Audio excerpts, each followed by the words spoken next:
তো রাসূলের ঘরে সন্তান জন্মগ্রহণ করে, সন্তান বড় হয়, ছেলে সন্তান যখন বড় হয় দেখা যায় কিছুদিন পরে রাসূলের সন্তান মৃত্যুবরণ করে, মারা যায়।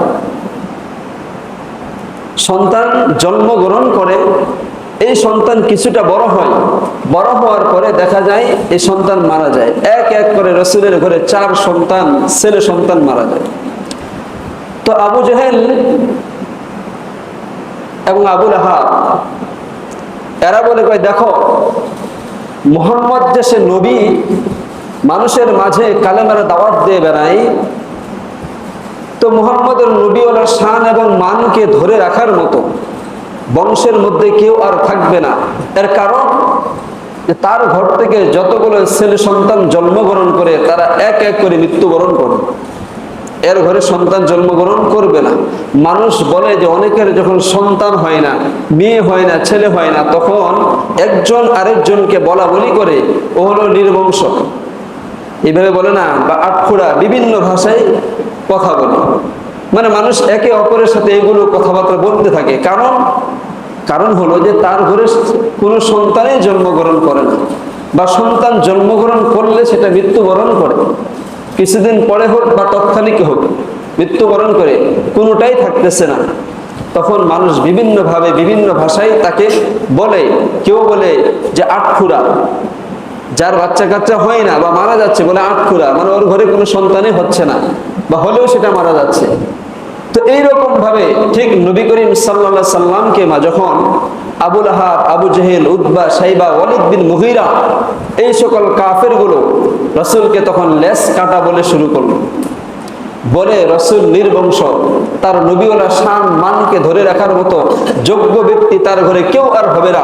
মুহাম্মদ যে বলে যে মুহাম্মদ এক আল্লাহর দাওয়াত দেয়, মুহাম্মদ এক আল্লাহর কথা বলে, মুহাম্মদ ইসলামের কথা বলে, ধর্মের কথা বলে, মুহাম্মদ মৃত্যুবরণ করার পরে মুহাম্মদের সেই ধর্মকে ধরে রাখার মতো আর কেউ নাই।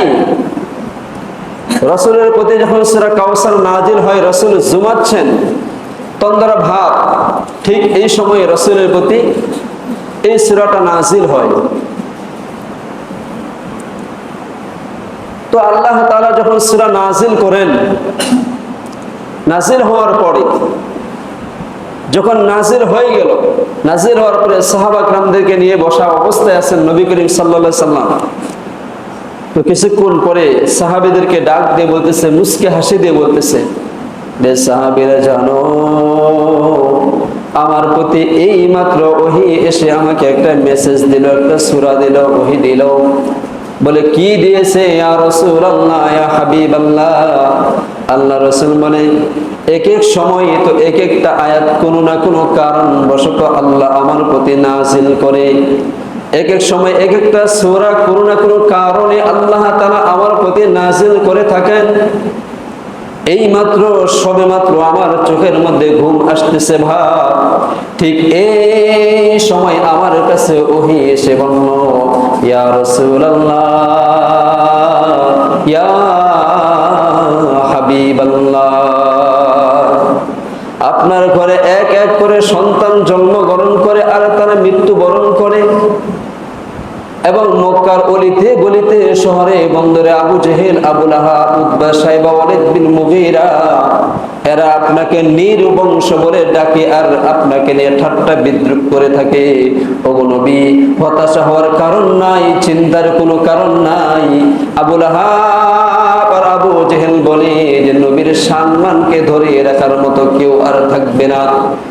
এক এক করে মুহাম্মদের ঘরে যখন সন্তান জন্মগ্রহণ করে আর সন্তান যখন এক এক করে মারা যায়, এক সময় যখন মুহাম্মদের ঘরে কোনো বাচ্চা কাচ্চা থাকবে না, যখন কোনো তার ছেলে মেয়ে থাকবে না, তখন মুহাম্মদের ধর্মটা এমনিতেই ধ্বংস হয়ে যাবে।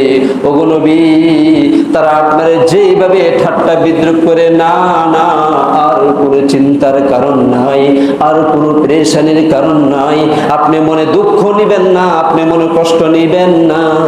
ওগো নবী, এই মাত্র সবে মাত্র আল্লাহ তাআলা আমাকে জান্নাত জান্নাত থেকে ডাক দিয়া আপনার কাছে পাঠাইলো, এমন একটি সূরা আপনাকে এখন দেওয়া হবে, যেই সূরাটা অন্য কোন নবীদের ব্যাপারে বলা হয় নাই, যেই সূরাটার ব্যাপারে অন্য কোন নবীদের সম্মান নিয়ে বলা হয় নাই।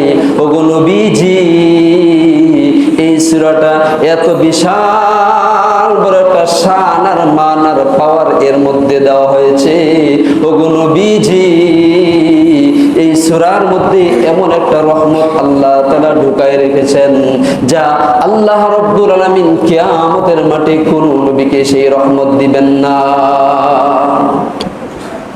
নতুন যদি ওহী আসে, আর যদি নতুন আল্লাহ তাআলার পক্ষ থেকে মেসেজ আসে, যদি বলে যে আপনার পক্ষে এমন একটি সুখবর এসেছে, এমন একটি রহমত এসেছে, আল্লাহ তাআলা আপনাকে দান করেছেন, অন্য নবীকে দেয় নাই, তখন তো নবী বলবে যে আহা, কি এমন আমাকে ওহী দেওয়া হয়েছে, সেটা দ্রুত আমাকে দাও। জিবরিল আলাইহিস সালাম তেলাওয়াত করে শোনান, বিসমিল্লাহির রহমানির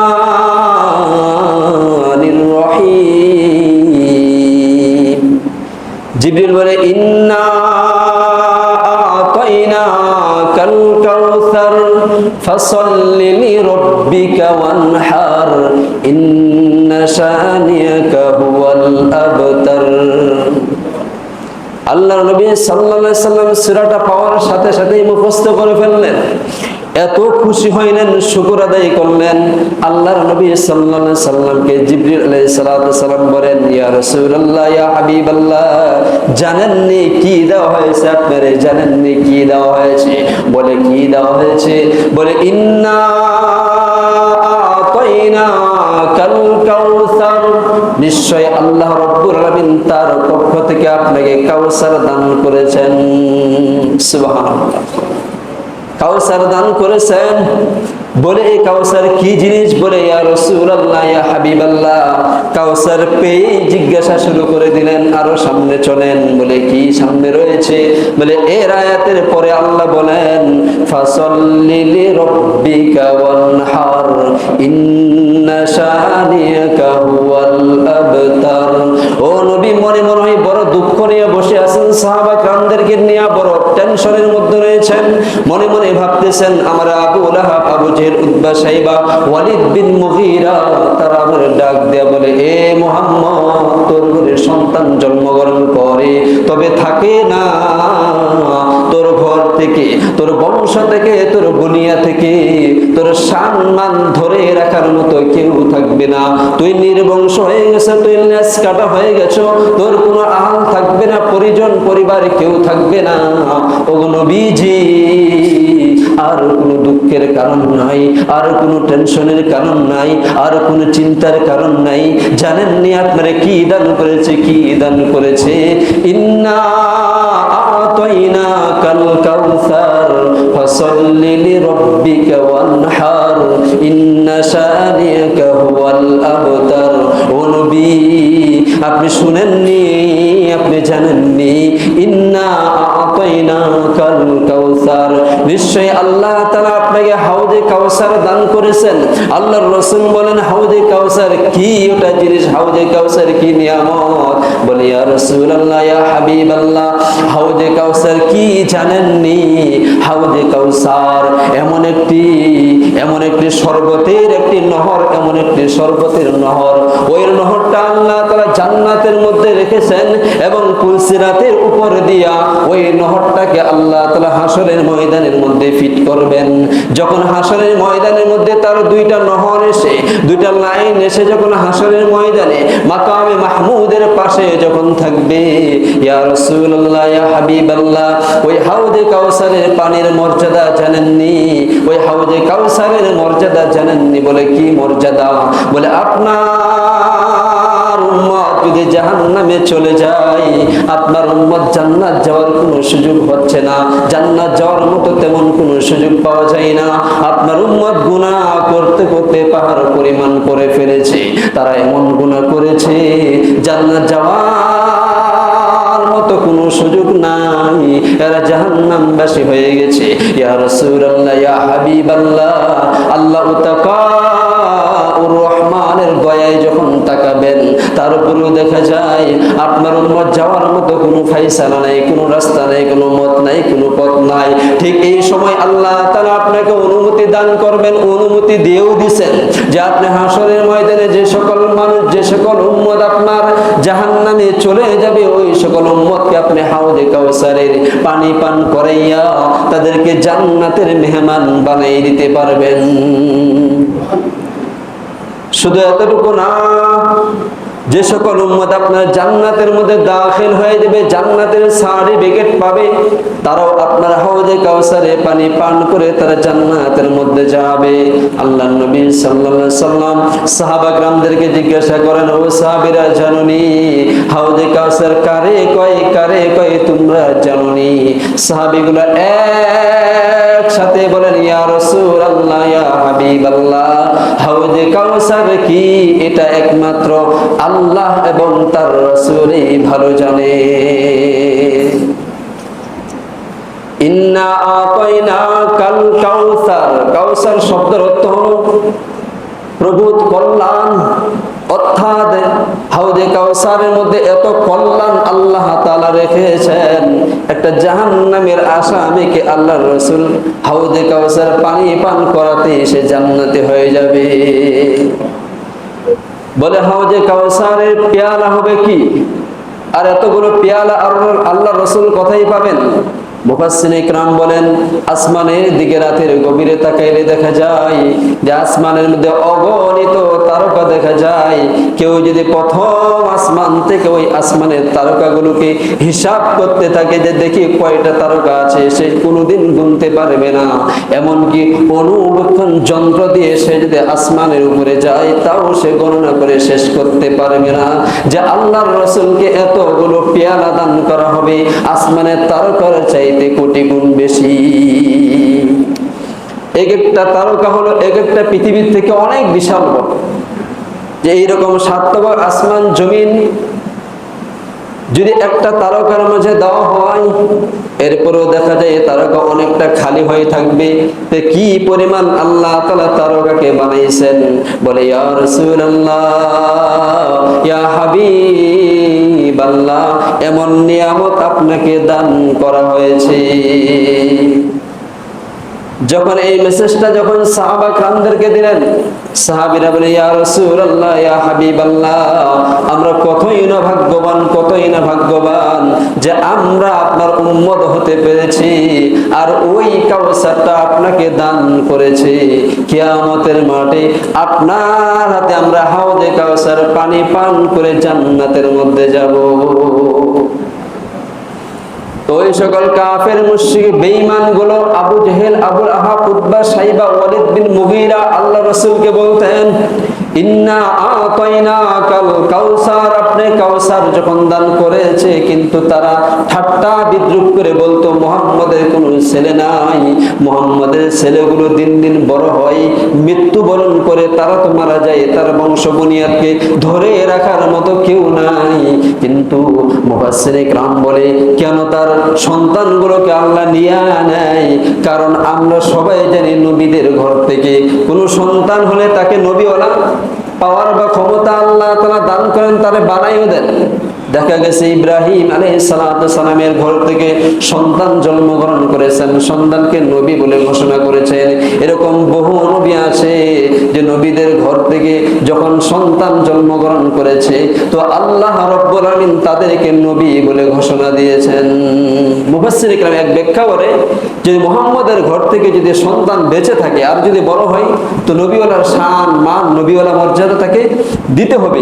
কিন্তু আল্লাহ নবী সাল্লাল্লাহু আলাইহি সাল্লামকে আল্লাহ জানাই দিয়েছেন যে, ইয়া রাসূলুল্লাহ, ইয়া হাবিবাল্লাহ, আপনি বলুন, আনা খাতামান নবিয়্যিন, আমি শেষ নবী, লা বাদ, আমার পরে আর কোন নবী আসবে না, আমি শেষ নবী, আমার পরে আর কোন নবী আসবে না। মুফাসসিরিনে কিরাম এক ব্যাখ্যা করেন যে নবী শেষ, ওনার ঘর থেকে যদি সন্তান থাকে তাহলে তো নবীওয়ালার দায়িত্ব এরকম আসতে পারে, কিন্তু রাসূলদের শেষ নবী বলে ঘোষণা হয়েছে, কোরআনেও শেষ নবী বলে ঘোষণা হয়েছে, হাদিসেও শেষ নবী বলে ঘোষণা করা হয়েছে। এখন কেউ যদি বলে আমার নবীর পরে আমি নবী আছি, তাহলে আমরা তারে বলি তার মতো টাটকা বিয়াদব কোথাও নাই। নবীর পরে কেউ যদি নবী দাবি করে তাহলে সে কাফের, ওকে কোনো দলিলে গ্রহণযোগ্য হবে না, বিনা দলিলে কাফের হয়ে যাবে। বিনা দলিলে সে কাফের হয়ে যাবে। এজন্য আমার নবীর পরে কোনো নবী নাই। কেউ যদি বলেন নবী দাবি করে, তাহলে আমাদের উচিত তারে প্রাথমিক পর্যায়ে বলা দরকার, ভাই তোমার বুঝের মধ্যে ভুল রয়েছে মনে হয়। যদি আপনার আমার বুঝটাকে গ্রহণ না করে, তাহলে উচিত তারে শিক্ষা দিয়ে দিতে হবে। আল্লাহর নবীকে বলেন, জিবরিল আলাইহিস সালাম হাউজে কাউসার কিভাবে পানি পান করাবো? ইন্না আতাইনাকাল কাউসার, আমাকে হাউজে কাউসার দেওয়া হয়েছে, এটা কিভাবে আমি পান করাবো? আল্লাহর রাসূল বলেন, জিবরিল আলাইহিস সালাম বলেন, ওগো নবীজি, আপনাকে যখন পেয়ালা দেওয়া হবে, আপনার এক এক উম্মত দাঁড়াই থাকবে, এরা সামনে আসবে আর আপনার হাত দিয়ে তারা পানি পান করবে আর জান্নাতের মধ্যে যাবে। এই হাউজে কাউসারের মূল হাউস হলো জান্নাতের ভিতরে। এটা জান্নাতের ভিতরের জিনিস, এটা বাহিরের জিনিস না, এটা হাসরের ময়দানের জিনিস না। কিন্তু আল্লাহ তাআলা জান্নাতের পেয়ালা, জান্নাতের সে হাউজে কাউসারের শরবত পানি পান করাই আপনাকে আমাকে জান্নাতের মধ্যে নেবে। আল্লাহ রাসূল বলেন, এই হাউজে কাউসারের পানি যে একবার পান করবে, তার জীবনে আর কোনো পানি পিপাসা আসবে না। এমন একটা পানি, এটা না ঠান্ডা না কোনো গরম। ছোট বাচ্চা যখন মায়ের বুকের দুধ খায়, তখন আল্লাহ তাআলা ওই দুধটাকে এমন ভাবে তৈরি করেছেন, ওটা ঠান্ডাও না গরমও না। ওই দুধটাকে আল্লাহ তাআলা এমন ভাবে বানিয়েছেন, ওটা বেশি ঠান্ডা হয়ে গেলে বাচ্চার সমস্যা হয়ে যাবে, আবার যদি সেটা বেশি গরম হয় সেটাও সমস্যা হয়ে যাবে। যে এক্সাম্পল আপনার একটা উদাহরণে বুঝাইলাম, এর থেকে লক্ষ কোটি গুণ, কারণ হাউজে কাউসারকে দিয়ে কোনো পানির সাথে উদাহরণ হয় না, কারণ সেটা জান্নাতের জিনিস, দুনিয়ার জিনিসের সাথে তার কোনো মেসাল আর উদাহরণ চলে না। তো হাউজে কাউসার একটা এমন জিনিস। তবে হ্যাঁ, আপনি যখন আপনার উম্মতকে পানি পান করে জান্নাতের মধ্যে নিবেন, এবং অন্য নবীর উম্মতেরা আছে, তারাও আপনার হাতে হাউজে কাউসারের পানি পান করে তারাও জান্নাতের মধ্যে যাবে। তবে ইয়া রাসূলুল্লাহ, ইয়া হাবিবাল্লাহ, আল্লাহ তাআলার পক্ষ থেকে মাঝে মধ্যে আওয়াজ আসবে যে হাউজে কাউসারের পানি আপনি নিয়েছেন হাতে, কোন উম্মতকে বা আপনার উম্মতকে পানি পান করাচ্ছেন, আপনার উম্মতকে পানি পান করাইতেছেন। ঠিক এই সময় আল্লাহ তাআলার পক্ষ থেকে আওয়াজ আসবে, ইয়া রাসূলুল্লাহ, ইয়া হাবিবাল্লাহ, আপনার ওই উম্মতটারে আপনি পানি পান করায়েন না, তারে আপনি জাহান্নামের মধ্যে তারে দিয়া দেন। ওই উম্মতকে আপনার পানি পান করেন। আল্লাহ রাসূল তখন বলবেন, আল্লাহ কি জন্য? সে তো আমার উম্মত, সে তো আমার উম্মত, আমার সমস্ত উম্মতগুলো জান্নাতের মধ্যে যাবে, আর এই উম্মতকে আমি পানি পান করাবো না, সে জাহান্নামে চলে যাবে। এটা আমি রাসূল তো কখনোই সহ্য করতে পারবো না। আমার সমস্ত উম্মতগুলো জান্নাতের মধ্যে, আমার কয়েকটা উম্মত জাহান্নামের মধ্যে। ওগো আল্লাহ, ওই উম্মতগুলো ছাড়া আমি কিভাবে জান্নাতের মধ্যে থাকবো? তখন আল্লাহ তাআলা বলেন, ইয়া রাসূলুল্লাহ, ইয়া হাবিবাল্লাহ, আপনার ইন্তেকালের পরে, আপনার ওফাতের পরে, আপনার এই উম্মতটা দুনিয়াতে এমন কিছু বিষয় নিয়ে আলোচনা করেছে, ইসলামের মধ্যে এত ফাটল সৃষ্টি করেছে। বলে কিভাবে সৃষ্টি করেছে? আপনি বলেছেন আপনি শেষ নবী, আমিও বলেছি আপনি শেষ নবী, আমার সমস্ত নবীগণ বলেছে আপনি শেষ নবী, সমস্ত মাখলুকাত বলেছে আপনি শেষ নবী, আসমান জমিন সবাই বলেছে আপনি শেষ নবী, আমার জান্নাত বলেছে আপনি শেষ নবী, আমার জাহান্নাম বলেছে আপনি শেষ নবী, আমার গোটা মাখলুকাত বলেছে আপনি শেষ নবী। কিন্তু আপনার এই উম্মতটা নিজেকে আপনার ওয়াফাতের পরে, আপনার ইন্তেকালের পরে সে নিজেকে নবী দাবি করেছে।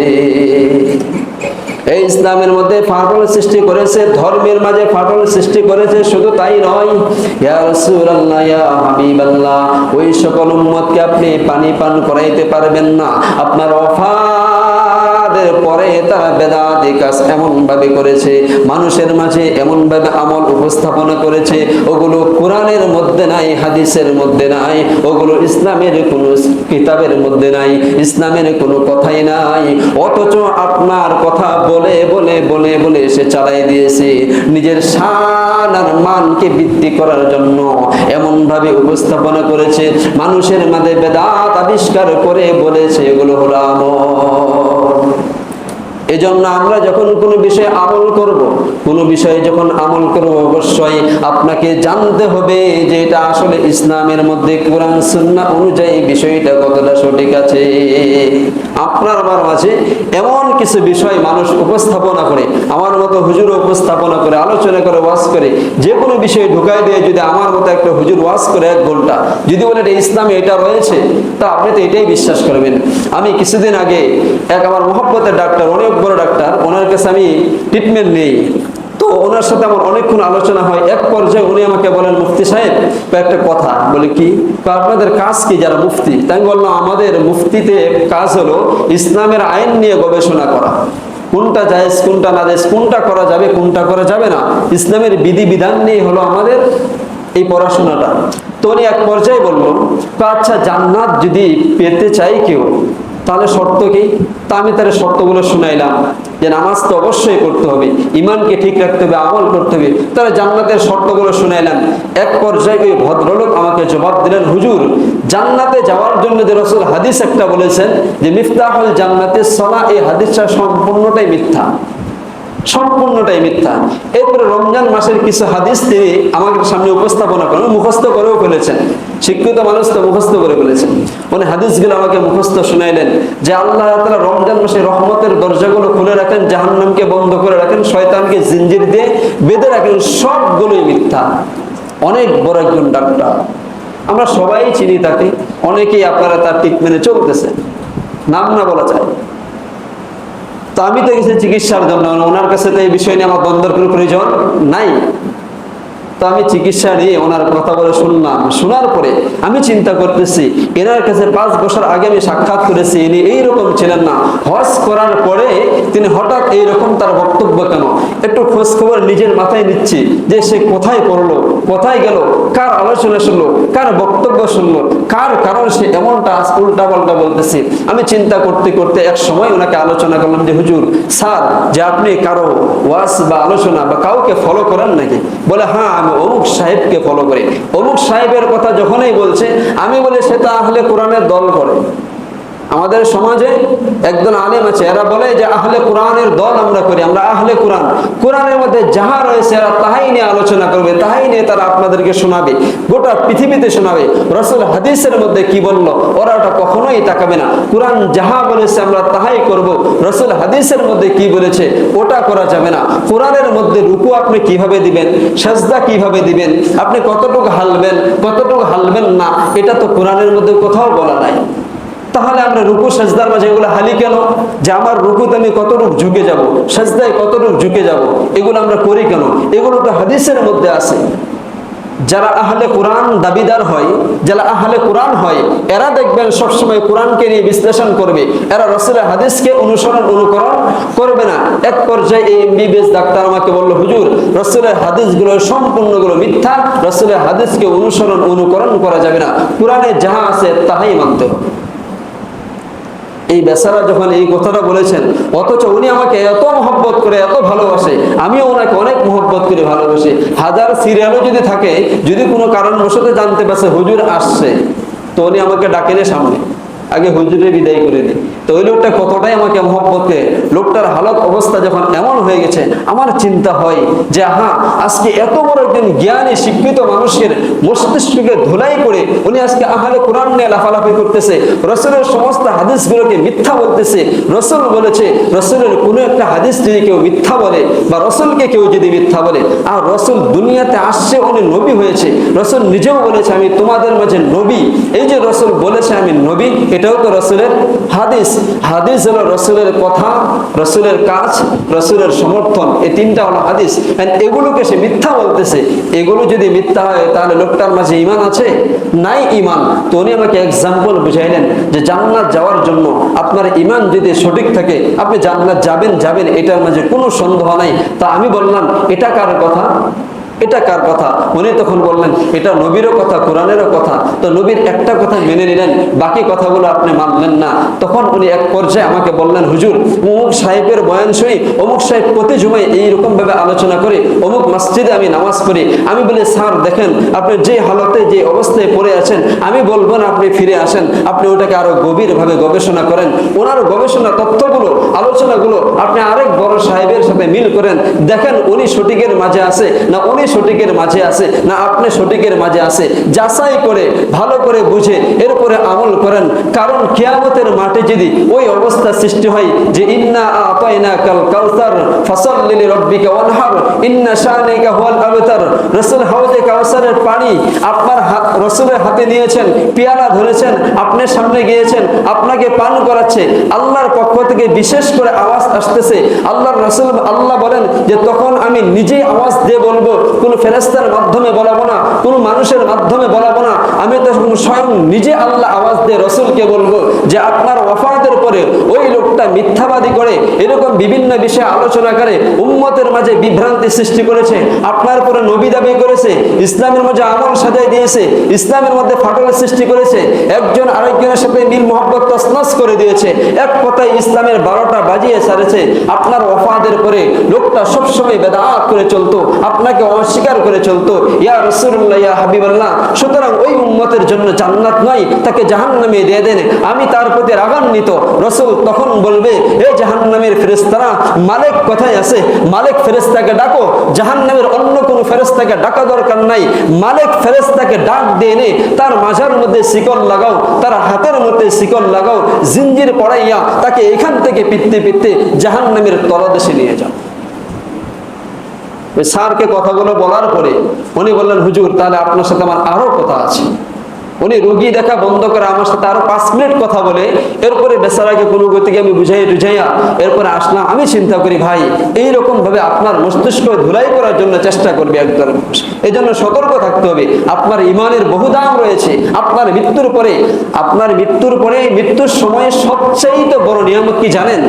আমি তো জানি যে সুস্থতা থাকা সবচেয়ে বড় নিয়ামত না, আল্লাহ রাসূল এক হাদিসের মধ্যে বলেছেন সবচেয়ে বড় নিয়ামত হলো আপনার মৃত্যুর সময় যেটা আপনি ঈমান নিয়ে মৃত্যুবরণ করতে পারেন, সবচেয়ে বড় নিয়ামত।